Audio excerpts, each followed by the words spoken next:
Hey guys, yan, nagluluto ng spaghetti.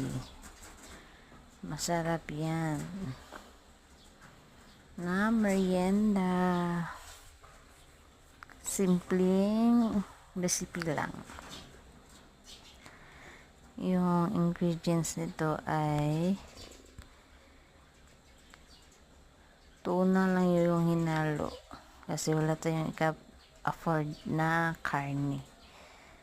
Tapos yung hotdog, sauce, tatagyan ng cheese. Yan lang, may spaghetti na tayo. Ganyan lang kasimple mga ka-everyone.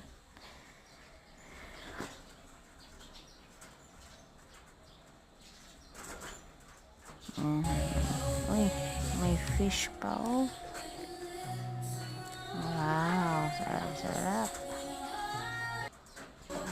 Yummy, kinilaw na isda at talong. Masarap to, pampagana ng kain. Maraming kanin ang makakain. Enjoy for watching!